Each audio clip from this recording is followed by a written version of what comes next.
In this video, I'm going to redesign the Toyota Supra Mk5 and turn it into a mid-engine car. The thing is, I think the Supra, it has grown a little bit on me since I first saw it. I've calmed down now since they introduced the concept FT1, which was supposed to be the Supra replacement, and then they just released the Mk5, which has a lot. The proportions are totally different from the FT1, of course, which may be a little sad. I made a video on that a while ago, and that actually blew up the channel. So I'm thankful for Toyota to creating the Supra like this. So thank you, Toyota. But in this video, I'm going to make it into a mid-engine car. But first of all, we need to sketch it out. We need to hammer it out and see what the proportions are all about with the regular front engine Toyota Supra.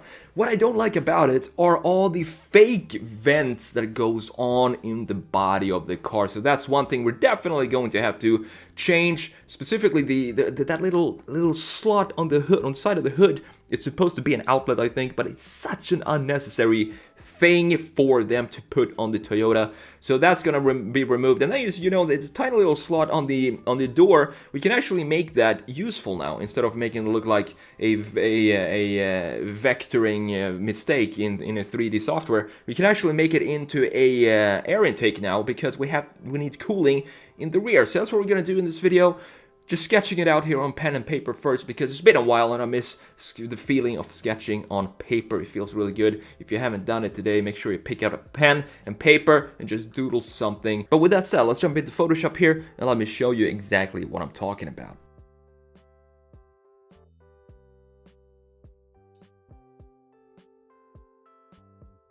Let me ask you a question. Have you ever thought about redesigning the Toyota Supra Mk5 into a mid-engine car?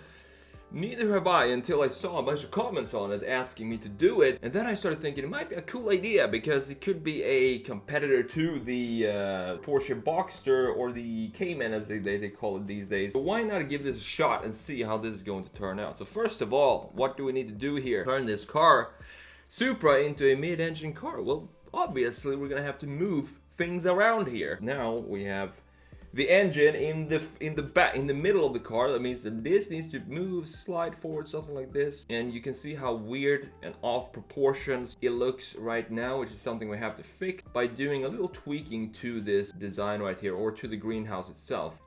One tip that I want to give anyone doing these kind of designs, sharing them on Photoshop in Instagram. I've seen a bunch of people doing these kinds of designs and they all look cool, but every time they do a mid-engine transformation like this from a front-engine car, there's just one thing that always gets neglected, and that is when you do these kind of transformations here, you need to think about the front as well. You can't just leave the front as it would look like if it was a front-engine car, because it's not a front-engine car anymore. So that means that the hood of the car, you need to bring it down lower. So you need to make the hood stretch out a little bit and just dip down lower in the front fascia. Another thing to think about in the rear is you want to push the rear in a little bit. So you want to have this. So let me sketch it up for you if you want to do this yourself. Pick blue here so we have a nice contrast.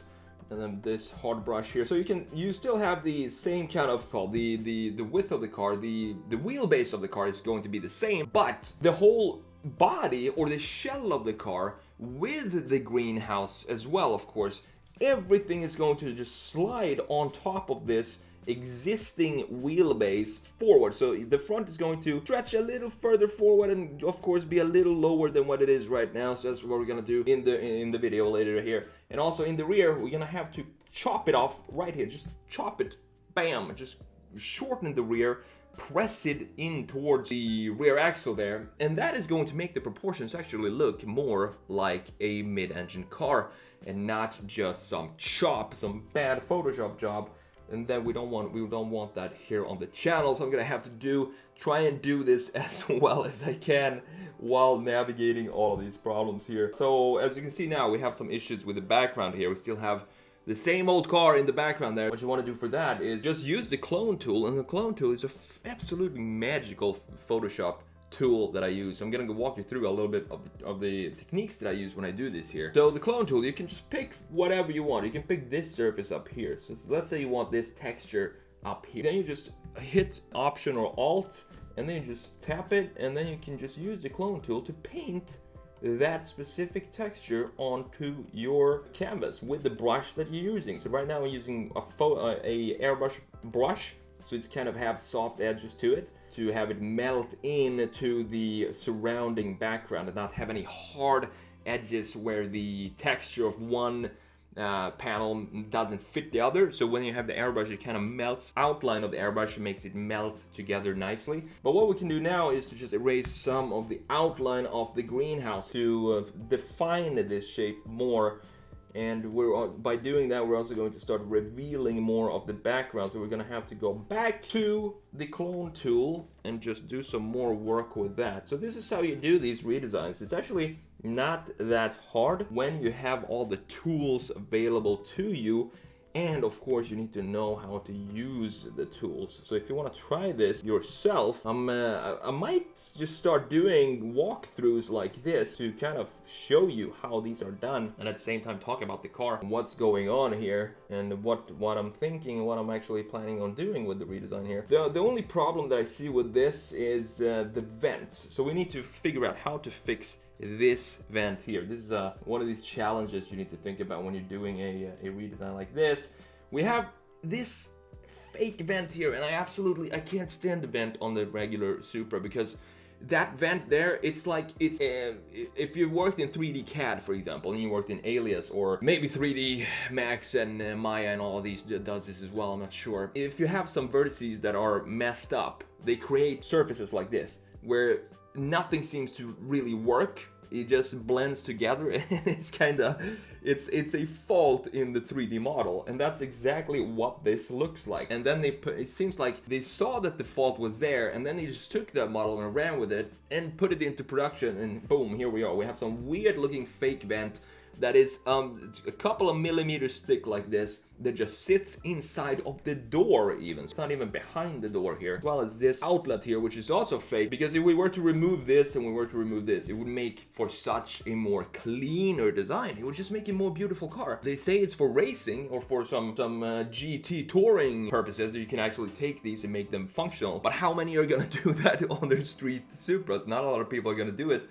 They're just gonna be stuck with these fake events. But other than that, I think the Supra actually has, it has grown on me quite a bit since I saw it the first time. And I want to go test drive one. I haven't driven one yet. I want to go to a Toyota dealer, test drive one, and then give you my opinion on the driving experience as well. If you have a Toyota dealer near Delray Beach, let me know. I'll come and make a video on your Toyota Supra. There's a kitten biting my toe right now, just so you know. I'm just quickly gonna show you what I mean by lowering the front and making it look more like a mid-engine car here. We want to lower it just a little bit like this.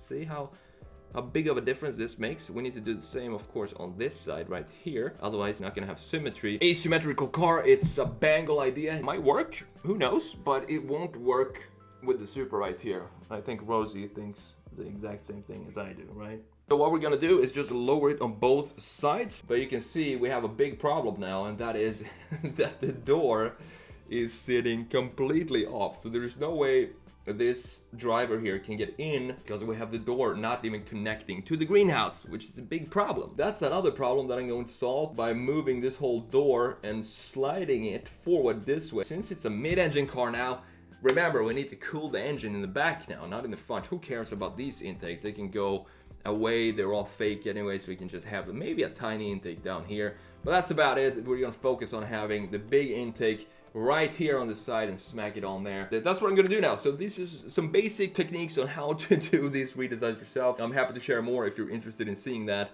But now I'm gonna make this properly and come back at the end of the video and show you the before and after and see how this mid-engine Supra is going to turn out.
here it is, guys. This is my redesign of the Supra, making it mid-engine, of course. And you can see I solved the issue that we had with the door by just copy-pasting the door and just sliding it forward.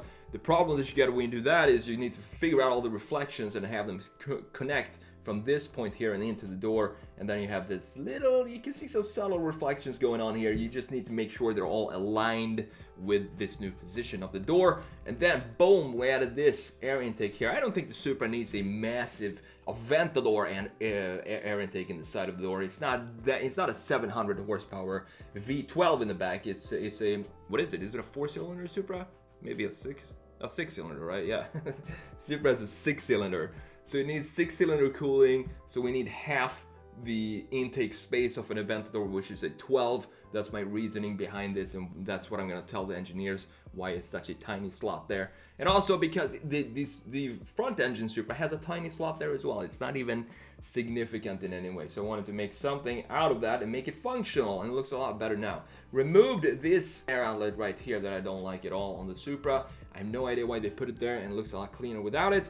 Stretched the front, made it lower, and you can see if I were to keep the original front of the Supra onto this car, it would make it look super front heavy. Then you would have the height of the front being the stock height of a front engine car, and it would not work on a mid-engine solution for the Supra. So it looks a lot better when you just lower that part of the car. And that's about it. Thank you so much for watching. If you want to learn more about sketching like this, you can check out my courses down below in the description. I'm the Sketch Monkey. Thank you for your time. I hope to see you in the next video. Take care.